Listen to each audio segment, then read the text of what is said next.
Listeners to Love 101 FM are advised that the views and opinions expressed in this program are not necessarily those of Love 101 FM.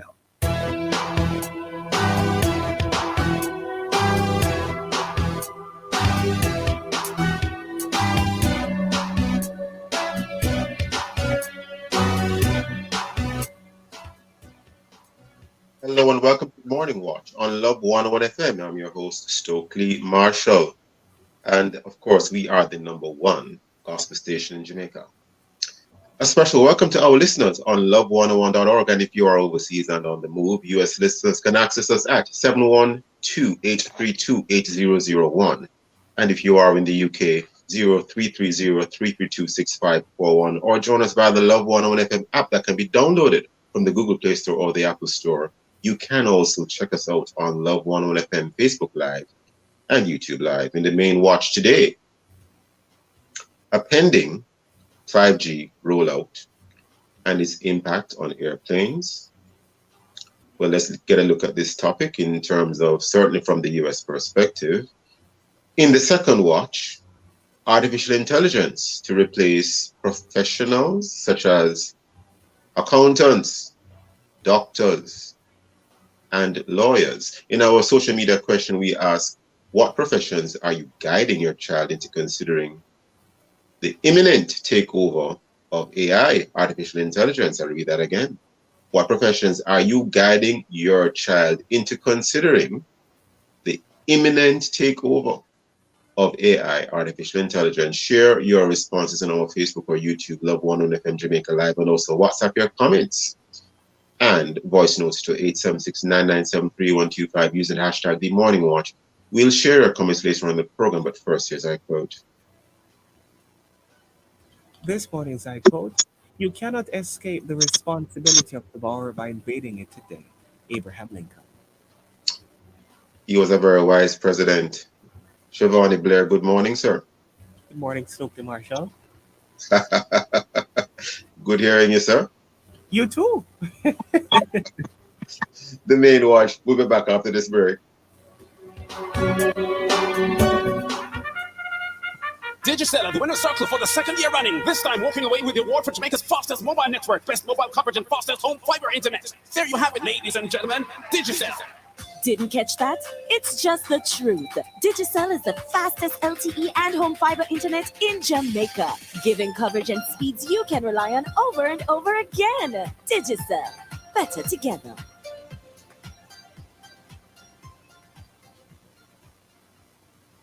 Get ready for the Woman Ignite Success Summit 2022. 2 days of intense worship and conversations about building kingdom wealth, leadership, marriage and relationship, mental health, finding purpose, and more. Featuring mental health expert Dr. Caroline Leaf, LA-based entrepreneur Heather Lindsay, plus worship with Rhoda Isabella, Alicia Taylor, Nadine Blair, and friends. Woman Ignite Success Summit, a life transforming event. January 28 and 29, Corley Auditorium, Kingston. Book virtual or limited in-person VIP tickets at womanigniteja.com. Powered by Digicel, Sagicor, One Group, Jamaica Observer, and Love FM. Hello. Hello? Goodbye. Goodbye? What are you doing? I'm saying hello to peace of mind and goodbye to worry. Oh, I'd like to say that too. Well, with Guardian Life's new ultimate provider, you can secure your medical expenses in the event of critical illness ahead of time and benefit from their investment portfolio too. Wow. So it's hello peace of mind. And goodbye worry with Guardian Life's new ultimate provider. For more information, contact 888-367-5433 or talk to one of our representatives. Guardian Life. Live secure. Live easy.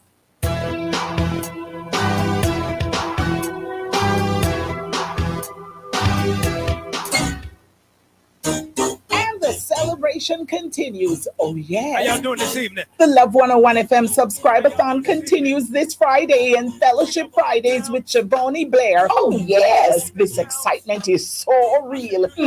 Stay with us all week. And this Friday, January 28th, stay with Siobhan Blair from 5 p.m. Then at 9 p.m. when you hear him say, "Come make we draw along bench." The excitement all turn over as we invite you to listen and call in. You know the usual, but we also want you to subscribe to our Love 101 FM YouTube channel. It's a subscribe-a-thon. Get it? Oh, yes, folks. All week and into Friday night, I got sweet, and we turn it up and turn it over with Shivani Blair in Fellowship Fridays this Friday, January 28th at 9 p.m. It will be on our YouTube channel. But then I must and on Love 101, the family station. Are we still counting on you? Yes, man. We want enough more people to subscribe.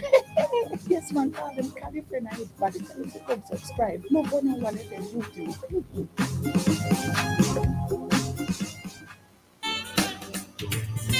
Have some issues and concerns in your community that you wish could be attended to now? Want a platform to voice those concerns? This could be the place for you. Send your 30-second voice notes describing your issue to 876-997-3125. That's 876-997-3125. Be sure to type a voice for hope before sending the voice note. Then listen on Tuesday at 9:45 a.m. for a voice for hope. Share the concerns you have seen. You know that street light that has not been working for a long time, or your community has not had water for 2 weeks now? Yes, here is somewhere you can share it. And maybe, just maybe, we can get some love on your situation. Remember now, send a 30-second voice note describing your issue and type a voice for hope before sending your voice note to 876-997-3125. A voice for hope. It's a problem, and we need a solution now. Love 101 FM, the family station, bringing a voice to your situation.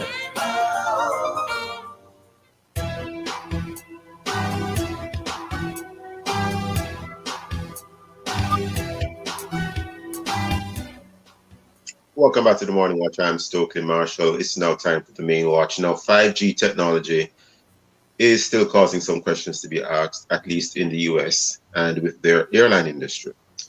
According to at least one report, CEOs of the nation's largest airlines say that interference from wireless service on a key instrument on planes is worse than they originally thought.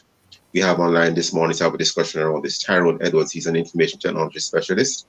We also have Richard Gibbs. He's an IT professional, information technology professional in the aviation industry. Mr. Edwards, Mr. Gibbs, good day. How are you both? Good morning, Mr. Marshall. Doing okay. Good hearing your voice, Mr. Edwards. Good morning, Mr. Marshall. I'm well. Thanks for inviting me to your program. Oh, definitely. A pleasure having you both. Now, first of all, I'm going to start with you, Mr. Edwards, if you can assist the listeners again by understanding what is meant by 5G technology as a whole, and then we'll drill down a little bit into the airline industry to see how that might be affected by 5G. Mr. Edwards, what is 5G again? Remind us. Okay. 5G is a technology that allows the transmission of data and other signals across a network. So you can think about it similar to how your cell phones work, right? So your cell phones communicate using a particular network, and the technology that supports the communication is what 5G represents. So you being able to what is the difference between 5G and say 4G then, if you can assist us with that? So how do we know what's the big difference, if any, between the two? The difference is in relation to how the signals are transmitted, what type of antennas are used to allow the transmission, and just how far reaching, how wide an area can be covered using the current signals, that antennas that are available. Okay. Is it that 5G is faster, a little bit more risky? Right. What is it? Yeah. It allows for fast network speed. So, and in terms of risk, it is considered to be not as risky as the older technologies, but there have been complaints about the possibility of the signals affecting humans in terms of the radiation that is a part of the product, the product of the waves being transmitted. So complaints have been made about its contribution to um, illnesses. I see. Any particular illnesses, or you are not able to say that? Well, you would need a medical professional to Well, confirm. from your research, you may have come across what has been reported as the illnesses that can result or that can be impacted by 5G. But be that as it may, uh, Mr. Gibbs. Mr. Gibbs, Yes, Mr. are you Marshall. Go ahead. great? Happy you're still with us. Now, in terms of 5G technology and the concerns coming out of the United States of America, that this technology can impact their equipment and the flying of planes, certainly on, for example, landing of planes, as an example. As an IT professional in the aviation industry, what are your thoughts? Oh, okay. So the 5G technology, which has just been switched on, it was in trial in the US from months ago, but it was actually switched on by two providers in the state, particularly Verizon and AT&T, on January 19th, which was last week, Wednesday. And what the contention is in the States is that the frequency of the 5G service in the States has the potential to interfere with critical instruments on the aircraft, particularly radar altimeters, which are used during the critical phases of flight, particularly landing, and in instances where they're using instrumentation to perform landings. And so the concern is that because of the proximity, closeness of the 5G frequencies, which is 3.7 to 3.9 gigahertz, and the radar altimeters use a frequency of 4.2 to 4.4 gigahertz. So there's a small gap or band between where the 5G signals are used and where the radar altimeters work. And it's felt that that could interfere with the aircraft during that critical phase of flight. The altimeters are also used during conditions when there's low visibility. So it's considered to be very important, and it's needed to operate correctly and precisely for those critical phases of flight. And so the concern was aircraft could have incidents, and what has been decided is that they would delay the rollout of the 5G technologies in 50 cities across the state in what they're called exemption zones. So they've defined areas of 2 miles around 50 airports in the US so that they can study the problem a little bit more and make sure that there are no issues with the 5G interfering with the instrumentation on these aircraft. Very interesting. What about other countries, Mr. Gibbs? Because other countries, it has been indicated, has already implemented 5G to some level. Have they complained as well? That's right. So 5G has actually been rolled out in other countries across the world since as early as 2019. South Korea, other countries in Asia, Australia, and so on. In the case of those countries, they have also rolled out 5G, but utilize in some instances frequencies that are a little bit different from the range of frequencies used by the radar altimeters in aircraft across the world. So they are using frequencies that provide a wider gap between the 5G frequencies and the frequencies used by altimeters. And other countries also utilize other technologies, such as directing the antennas to point downwards rather than, outwards radially. They also use lower powers for their 5G signals, and therefore it has less of a possibility for affecting the aircraft. So these are some of the situations or that they have that we have seen in other countries that minimize the effect. And so there hasn't been any reports of 5G affecting radar altimeters in other types of aircraft, in aircraft in other parts of the world. Hold that thought one moment, Mr. Gibbs, and of course, stay with us as well, Mr. Edwards. Listeners, we'll be right back. We'll have a break now on the Morning Watch. This is Love 101. It's 7:15. From generation to generation, Jamaicans have depended on J&B Bank to make the pride and joy of providing a safe place for their families possible. Now, with no processing fees and no down payment mortgage options, you can open the door to your own sweet home, a legacy to hand to your next generation. Visit jnbank.com to get pre-approved today. J&B Bank will help you find a way.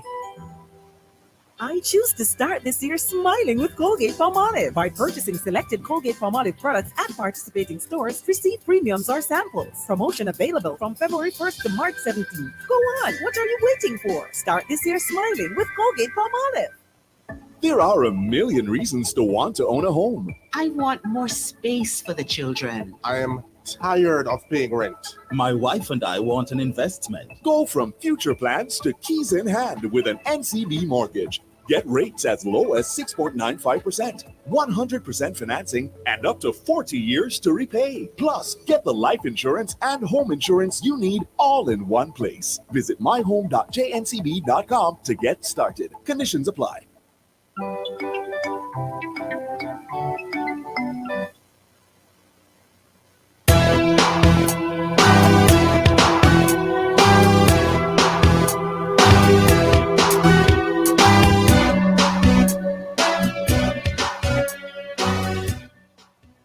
Welcome back to the Morning Watch. I'm your host, Stokely Marshall. We are in the main watch, and we're looking at a pending 5G rollout and its impact on airplanes. We have as our guests Tyrone Edwards, information technology specialist, and Mr. Richard Gibbs. He's an information technology professional in the aviation industry.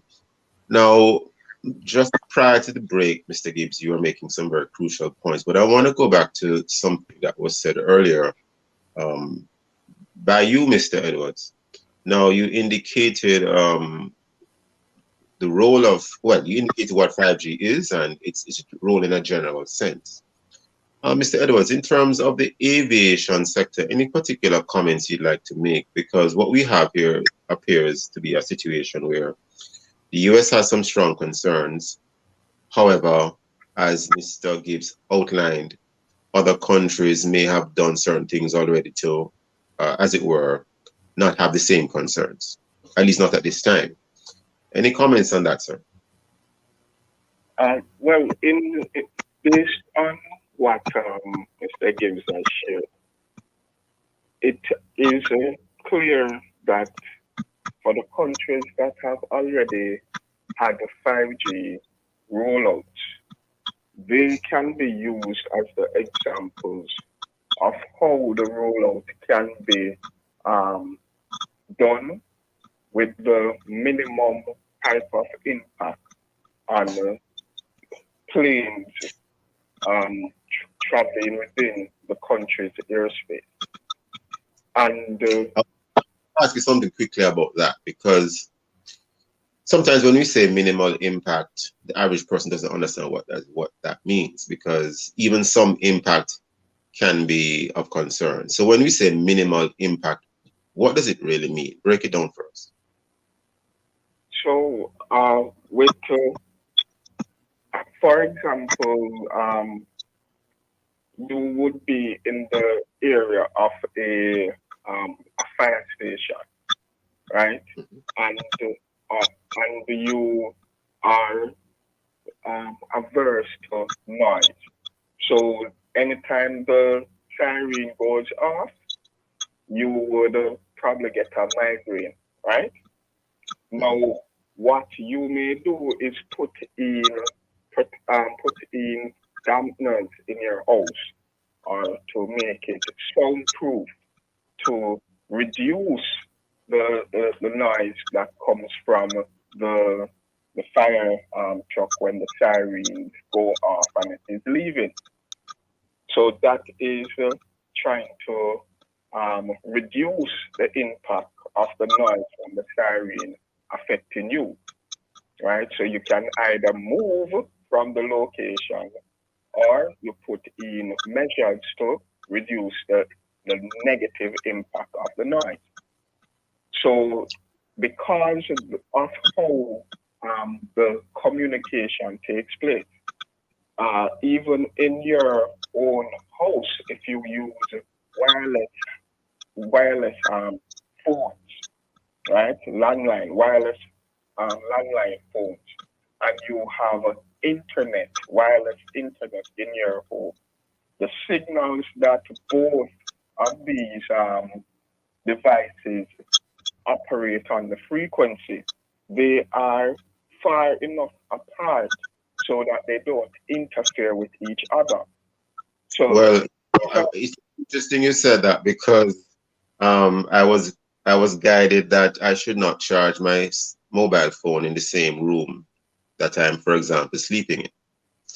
And so as often as I remember to do so, I will charge the phone in another room. Now, that is a different concern, though. I know what you mean, but I'm trying to understand your point. Because going back to you now, Mr. Gibbs, and forgive me, Mr. Edwards, but because of time, Mr. Gibbs, for the benefit of listeners, would you like to indicate to us what is a recommended distance or range or radius from an airport that the US, for example, is saying 5G should be used within or without, outside of, rather? Right. So the declared exemption zone for these 50 airports in the States is 2 miles. So the wireless providers have agreed that the equipment, the cell site equipment, will not be broadcasting 5G signals with a 2 mile radius of airport. So it's 2 miles. I see. No, this is, well, do we have 5G in Jamaica, Mr. Gibbs? No, my information is that none of the existing providers have rolled out 5G. Of course, one would imagine that they are certainly looking at the technology, but there are a lot of implications to it, including cost.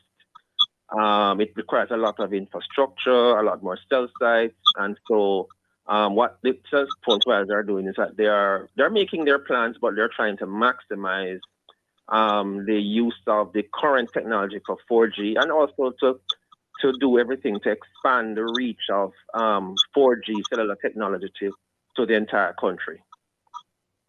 I see. Any comments, Mr. Edwards? Well, you can think about what is being done in the US along the same line as Richard just said. What is the motivation for the cell companies, the communication companies?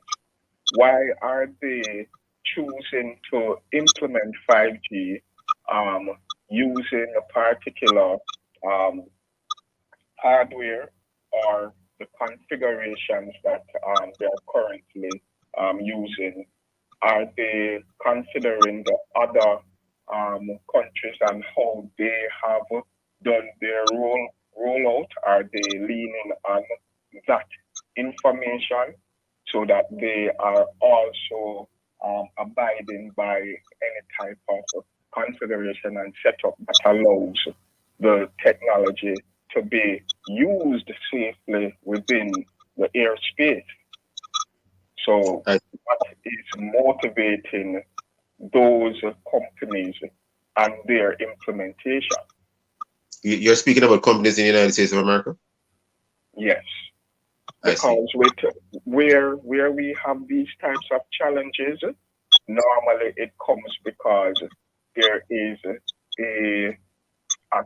a toss or a trade-off of whether they put in the measures to try and minimize the impact and therefore get acceptance from the other industries that may be affected by the implementation. They sat at the table and said, these are the options that are available, and they agreed on what they would be doing. So as Richard said, when they turned on those antennas and the airport started complaining, was it because they went outside of any agreement, a 2-mile radius for the antennas to be used? Was it that they have not adjusted the angle of the antenna so that it would not impact the airplanes at a certain height? Because 2 miles shouldn't be 2 miles horizontally only, but vertically, so that the planes are not affected as they pass over the antennas. Well, it is an interesting discussion we're having, because even though we don't have 5G in Jamaica, we do know that, for example, when we go into certain places such as gas stations, or we go to some... not to use your cell phone, etc. So the remittance companies, etc., they'll say to you, turn your phone off, that sort of thing. So I suppose in the US, they have their reasons. We're almost out of time already, never enough time with the morning watch. Well, what recommendations or guidance, or even just comments you'd like to make going forward, starting with you, Mr. Edwards, and then we'll wrap with Mr. Gibbs. Mr. Edwards? Well, I'd say that in terms of 5G and any cellular technology, there are opportunities to do longitudinal studies to see the impact of the technology in specific environments, and even the impact that the technology has on humans, to confirm or dissipate any type of negative news that may be out there saying that the technology is dangerous. There are opportunities for those types of studies just to give final conclusive answers. You know, I always think it's wise to look at all sides without any particular prism, because we have had a guest on here before, on this show before, a guest from out of the US, and she represents an organization which has very strong concerns about 5G. She's not a guest today, but if you listen to her carefully, she was complete. If you listen to her carefully, we've had her on a few times, she was very much in support of uphalting the rollout of things like 5G because of what she regarded as health concerns, including cancers, etc. Any final comments from you, Mr. Gibbs? Well, we know that there is a lot of debate surrounding 5G here in Jamaica and elsewhere in the world. There have been studies based on my readings that indicate that there are some concerns to health and harmful effects, maybe to even animal life. And certainly these things are worthy of consideration and further discussion. Mr. Edwards mentioned longitudinal study, which I think is important for us to understand the harmful effects. But we also need to consider the benefits. There's a promise of 5G offering much faster speeds and allowing persons with mobile devices to achieve internet speeds that are approaching speeds as if you're connected directly by a cable or fiber.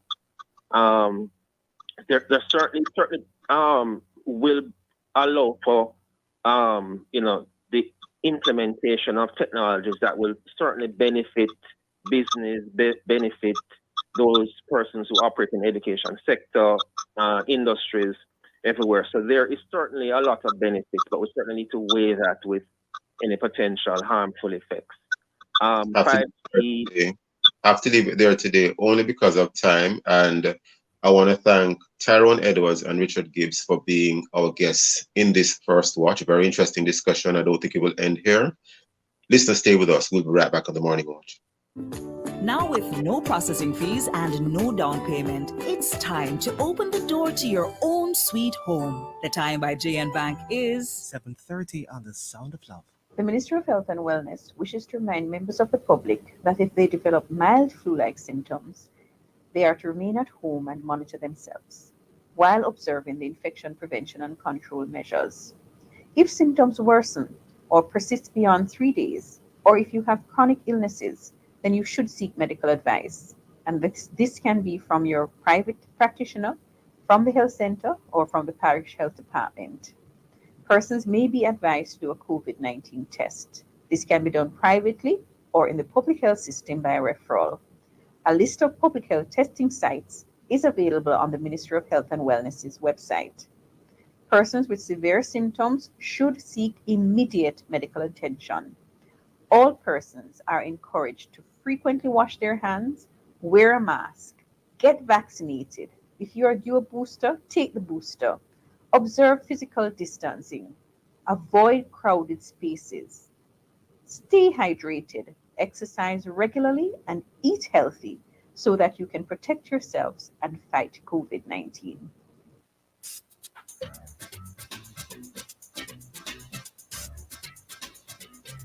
Under the Law helps you to know your rights and how the laws of Jamaica can help you defend those rights. We've been doing it for 50 years. That's right. Join us on Thursdays at 6:20 a.m., 2:35, 6:45, and 9:10 p.m. Compliments of the Jamaica Council for Persons with Disabilities. Educating, advocating, empowering. Under the Law, Thursdays on Love 101 FM.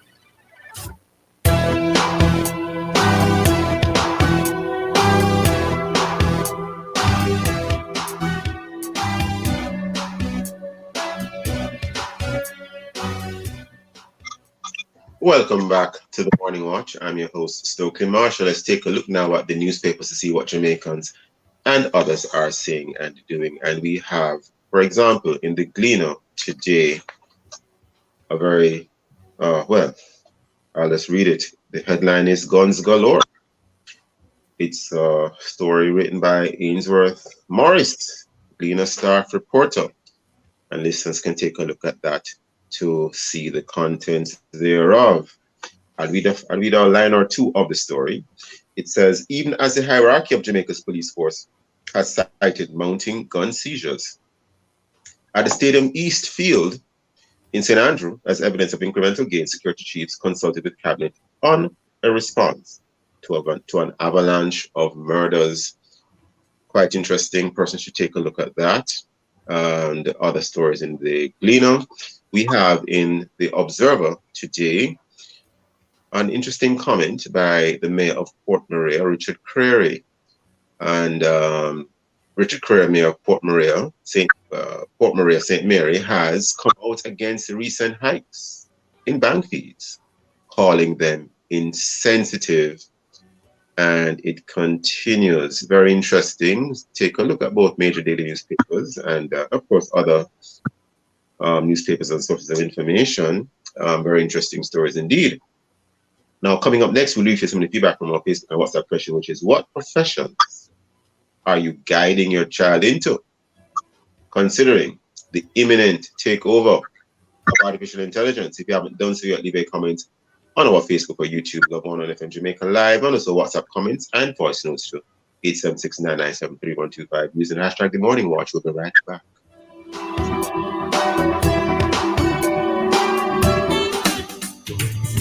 Have some issues and concerns in your community that you wish could be attended to now? Want a platform to voice those concerns? This could be the place for you. Send your 30-second voice notes describing your issue to 876-997-3125. That's 876-997-3125. Be sure to type a voice for hope before sending the voice note. Then listen on Tuesday at 9:45 a.m. for a voice for hope. Share the concerns you have seen. You know that street light that has not been working for a long time, or your community has not had water for 2 weeks now? Yes, here is somewhere you can share it. And maybe, just maybe, we can get some love on your situation. Remember now, send a 30-second voice note describing your issue and type a voice for hope before sending your voice note to 876-997-3125. A voice for hope. It's a problem, and we need a solution now. Love 101 FM, the family station, bringing a voice to your situation. Love transcends them all. Some say it's the most important fruit of the Spirit. But how does the Bible define love? It's a word we say several times a day for any number of reasons. But are we using it right? Has the word lost its meaning?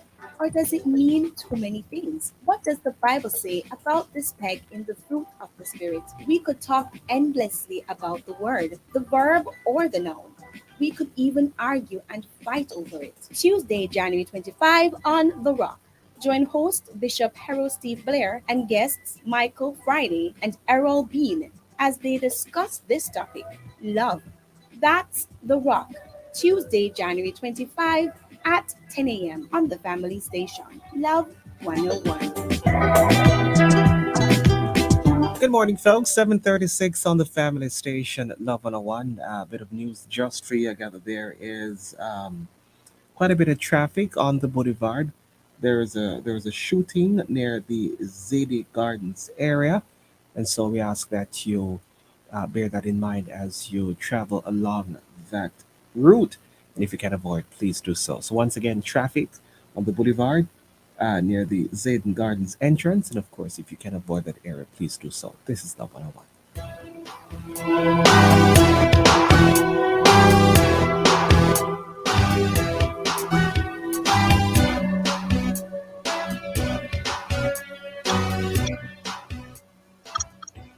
Welcome back to Morning Walk and This is Joe Clean Marshall. Well, let's join Shivani for a look at how our Facebook and WhatsApp friends answer today's question. What professions are you guiding your children into, considering the imminent takeover of artificial intelligence? Shivani, any comments? Not at this time, Stokely. Not this time? Well, more anon indeed. Well, we move right into the second watch, and before I do that, I am expressing deep concern as to the bit of news you just read, Shivani, because, it appears that the crime beast isn't going anywhere, but it needs to be tamed, cauterized, and even ended. I don't know. We need more than solutions.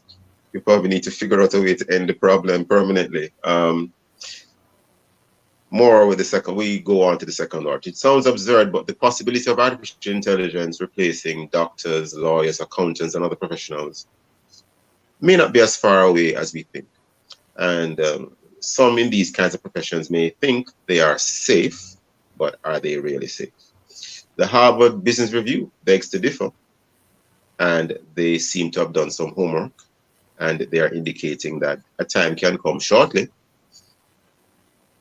Who knows, maybe the time is even now that AI can actually replace a lot of the things that humans can do. We have online to discuss this very interesting and important topic Mr. Rudy Robinson, Senior Industrial Engineer and part-time lecturer in technology, and Mr. Richard Dennison, retired systems analyst for Apple Computer and the New York Times, and founder of the soon-to-be-formed Jamaica Science Society.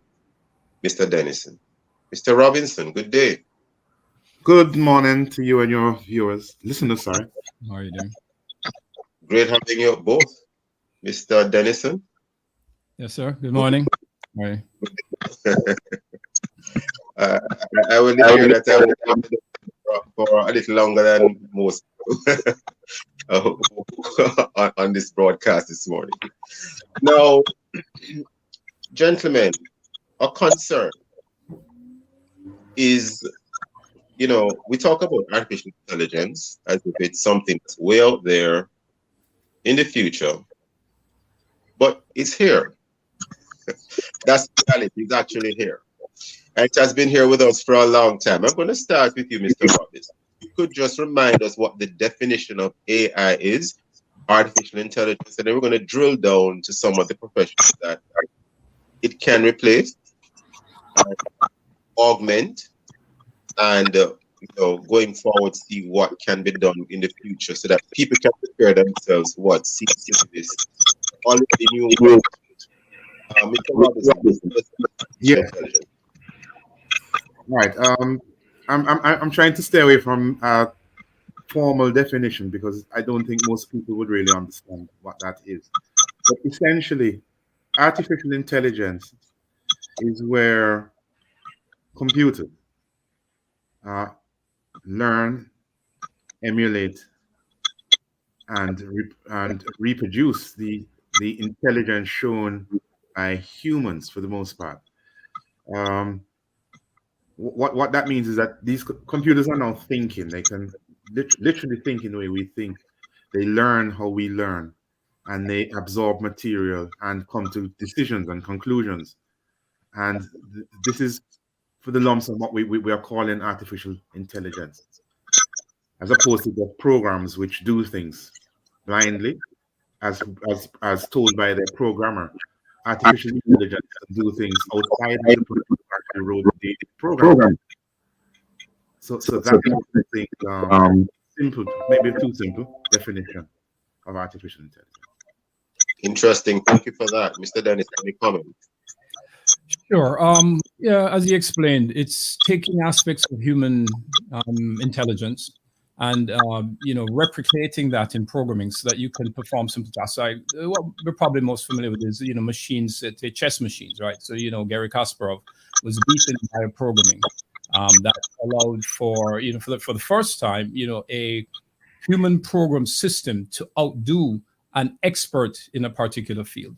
And that at the time did raise concern that, this was, because it opened people's eyes to a potential future in which our, programming skills and our ability to manipulate, silicon in this instance was going to allow for machines to take over human work.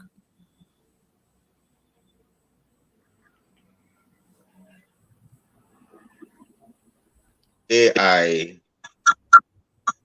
as it relates to the kinds of AI can do, or certainly what we perceived initially, or many of us thought initially it could do, I think there was this position or view in the minds of many persons that some things are going to be exempt, like a medical doctor, doing a surgery or doing a consultation. Of course, you're going to need the doctor to do the medical consultation. Of course, you're going to need a chartered accountant to go over those figures. Of course, you're going to need that attorney to do the prosecution in court or to present your case in court. But we seem to be seeing a shift. Any comments on that, Richard? Because it's becoming pretty clear. I'm already seeing where an AI prosecutor is already deemed to be as good as a regular prosecutor, a human being in the flesh. Any comments, Richard? Right. Well, if you consider what's required to perform certain tasks, right? And for example, as with the lawyer, you're going to have to, as a good lawyer, review a lot of information, all that information in your head, process through it to find what's relevant to the case, and then present the case as such. So in the ability for a computer to hold vast troves of information, they're always going to supersede us. What the computer lacks is that at this moment, or what the programming has not quite fully accomplished, is the level of intelligent processing of the data that it receives. So you understand there are two parts to this stuff. First, just to hold vast troves of information, which is what we acquire when we go to school and study and so forth, right? A computer can instantly take in that information and hold it in memory. All that's required now is to process it in order to retrieve what's relevant and then present. So, really at this point, the machine is augmenting the human task, right? So the lawyer, again, has to present in cases, court has to put the information together, but the actual seeking and processing can be, handed over to a computer, not unlike how students use their calculators, right? To do the math programming, even though they are the ones, processing the question and, delivering the answer. This is just augmentation. So currently, we're not fully threatened by AI just yet. There are certain areas that are more so affected, such as truck drivers in the United States, the long-haul truckers. The companies, Tesla and others, are now rapidly approaching the point where they will be able to automate sort of, controlled situations like that to then remove the human and have machines do the work beyond what a human can do. So an AI doesn't have to sleep, it doesn't have to eat. it can perform tasks, in a way that would be more financially beneficial to the company. Yeah, go ahead. All that thought only because we're upon a break. Mr. Robinson, stay with us. We'll be right back at the Morning Watch listeners. Stay with us. Right back at the Morning Watch.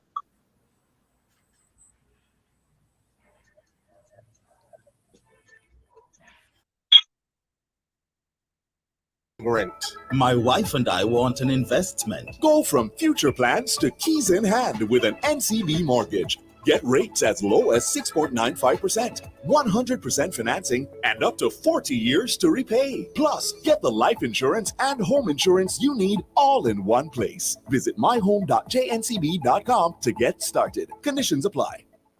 Do what? Nobody light it. What you man say? Do what? No light what? Nobody light it. You know, sister, we in a dry season. Plus breeze a blow. You are set we up for disaster. Disaster? What kind of disaster? Bushfire, Joe. Bushfire. If that the fire they catch and spread, we can lose everything. House, land, car, gone. See a carelessness. Nobody light it. You know what, true? I feel with duty to protect life and property. Yes. Me glad you respect the warning. This message was brought to you by Jamaicans Against Bushfires. Jab, plan, protect, prevent.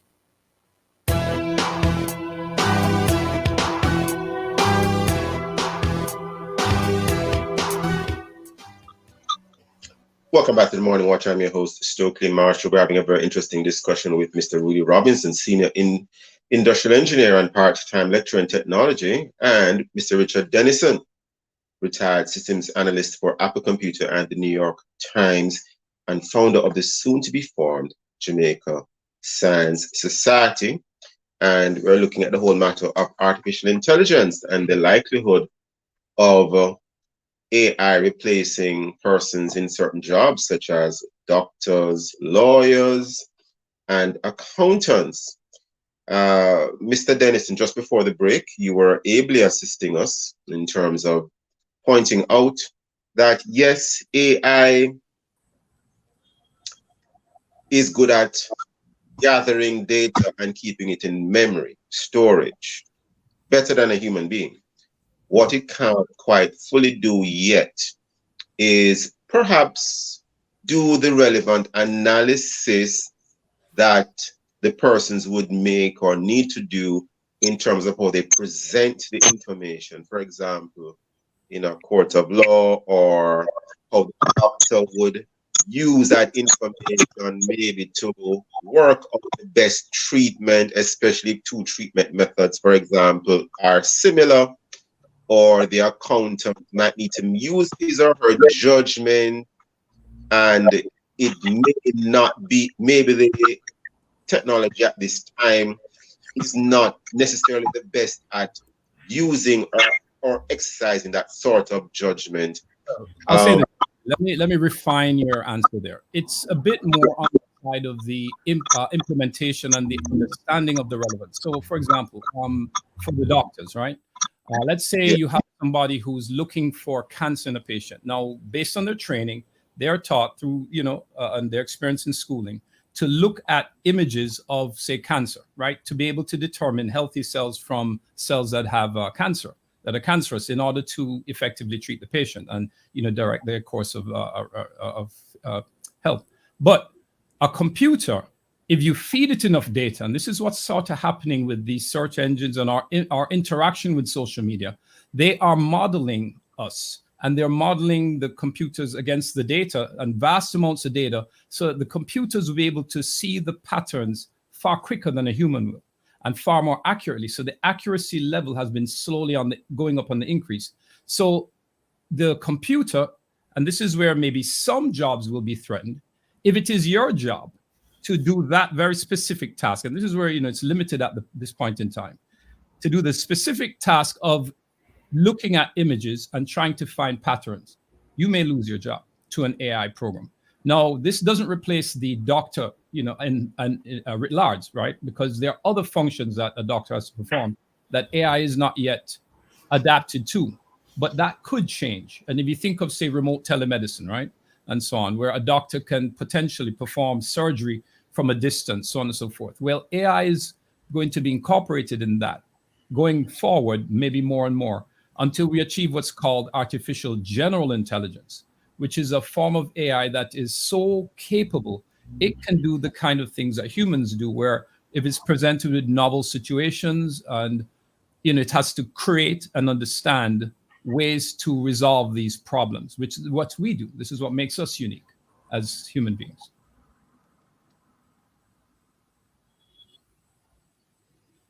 Very, very, very interesting. Mr. Robinson, any comments? As Richard says, the rate at which these artificial intelligence programs can learn is very, very fast. And as he alluded, when it comes on to mechanical skills, we have to remember that AI has been interfacing with robotics. So even things like a doctor's surgery, when a doctor is doing surgery, right now a doctor can stay in one country, over the internet, perform surgery using robotic arms on a patient in another country at a level of precision to within millimeters, so that there's no chance of the person being harmed or injured, right? And what is happening is that while the doctor is doing this, the artificial intelligence program is learning the process, learning the step, observing everything that the doctor does, memorizing it, and figuring ways to improve on that. And so we'll get to the point where we can tell a robot, do heart surgery on that patient without doctor guidance, without doctor intervention. The doctor will just observe. And because it has learned from the best doctors how to do these things, it reproduces their skill, so to speak, using the robotic limbs to do that surgery. So, in other words, it's almost as if the doctor is training his own replacement. Richard? In essence, yes. We're all training our own replacement. Everything that we do, the lawyer is another classic case. There is, and I don't know anything about law really, but I know that in law there's the law itself, right, which is no problem for a computer to learn. But there's the interpretation of the law, which computers can learn to some extent as to how to apply which interpretation to which type of cases. But there is a point where I think some lawyers go beyond even that. And I think that is going to take a longer time for a computer to master. Right? Question, gentlemen, the $1 million question, and I'm speaking broadly now. Persons, especially persons who are very ambitious, and we would like our children to aspire to the highest levels. And many persons will seek the best for their children in what is considered to be a professional or a professional. So they will try to guide their children into sometimes it's considered a safe profession too. So nursing, teaching, being a doctor, attorney, police officer, especially if you're employed in the government system, kind of considered relatively safe. Now, Mr. Robinson, what comments, if any, do you have in relation to these parents going forward beyond 2022? Because we are already seeing signs that these professions may not be that safe, Mr. Robinson, and followed by Mr. Davidson, and then we probably will wrap there. Okay. Any profession that requires a lot of mathematical computation is in jeopardy, right? But professions that have a large, what we call human component, will be a bit safer than those which do not. Repetitive professions, where you're just doing the same thing again and again and again, you're in trouble. Those professions are going to be in trouble, right? Professions which rely on innovation and creativity, they will survive much, much longer. Right? You could alluded to, for example, playing chess, and I'm a programmer, and I play a lot of chess, and I play a lot of chess against computers. And sometimes when I'm playing these artificially intelligent chess programs, what I do is do utter nonsense. For example, I give away a valuable piece for a not so valuable piece. I'll give away my knight for a pawn, or my queen for a pawn, which makes no logical sense. And when I do things like that, it confuses the AI, because it's not logical.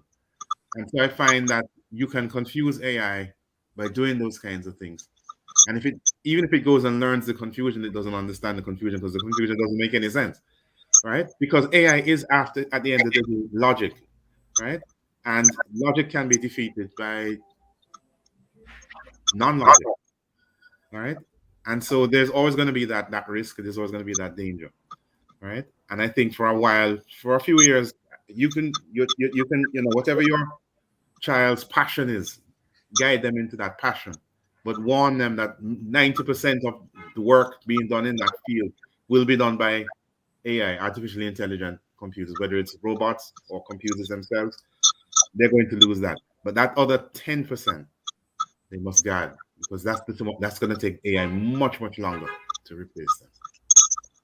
Richard Dennison, I saw you smiling at one point when Rudy Robinson was speaking. Yes. Your thoughts, sir? I'll say this. My recommendation to parents is guide your children towards learning how to program. Again, the threat, I think, is not as soon as we might think, right? There is some time, and there's also laws that will restrict the implementation of AI to certain degrees, because, again, machines don't buy things. And if you automate your entire factory or company, you've now removed the very people who need to earn a living to buy the products you're selling. So there is some, built-in limitation, and this may also introduce the need for what's called universal basic income, which has been thrown about and is being put into play in numerous places where maybe the machines do the work, and then we just are given money as a human right in order to exist at a specific level, beyond which we can pursue our interests and our desires. But at the moment, yes, I'd say kids, parents, learn to program. More than likely you'll be engaged in jobs in which AI will be on the doorstep of it, and you're going to interact with the AI in ways of, say, knowing how to program it to feed it the data. So if you're a lawyer or the doctor, trying to, discover, which of these images in front of you, has the cancer in it to then, guide you to heal the patient, you will need to learn how to use programming in order to interact with that. So AI will augment human work. I don't see it replacing too much in the near future. And again, for the reasons I've mentioned earlier. Universal basic income, very interesting thing you brought up there, because we looked at that topic, or it was raised certainly in a discussion on this in this program some time ago, several weeks or even months ago. Yeah. And it raised other issues. The usefulness of the human being. What's the level of the basic income? Is it sort of like a pittance? Is it a livable wage? Why go in this direction? A number of things emerged there, but I think more unknown on that. But some people might even think it's a kind of, I don't want to use a political word, but some people might think of communism. Who gets more of a universal basic income than others? How do you really administer that? I'll give you a second to say something on that, and then we close, Richard. Sure, I'll say this. Based on my experience and knowledge on this area, it's inevitable. UBI is inevitable. The takeover of AI is inevitable. We can resist it all the way, the same way, horse and buggy resisted the coming of the car. But anything that confers an advantage will be adopted and implemented. We just need to. Yeah, income. Right. So UBI will be coming. We're playing with it now, but I don't see it not being a part of the future, because machines will outdo us, and they will be implemented in these ways. And humans still have to earn a living, still have to survive. And it's funny, your prior show on 5G. 5G is actually going to speed this change, because what 5G is allowing for is more rapid interaction between devices. And it's going to allow for the greater adoption of AI and the emergence of general AI, or artificial general intelligence, because the speed that is and the management of data is going to be what 5G is going to further going into the future. Can I just throw in here that with Unfortunately, we are totally out of time, and I think I might be getting a signal. Thank you, Mr. Robinson, and thank you, Mr. Dennison. Thank you for our listeners for being with us. Join us again tomorrow as we look at other topical and controversial issues. Visit the Love 101 FM YouTube channel and Facebook page for this and all of the Love 101 FM programs. Listen to the Morning Watch on our Love 101 app. Download it today and stay connected to us, the family station. Love 101 FM, the #1 gospel station in Jamaica. Thanks to our producer, Kathy Gale, and to our guests. I am Stokely Marsh. Hand you back to Love in the Morning with Shaboni. This is Love 101, folks. It's 8 o'clock. Welcome now to the program Forward in Faith, brought to you by the Port Moody Testament Church of God.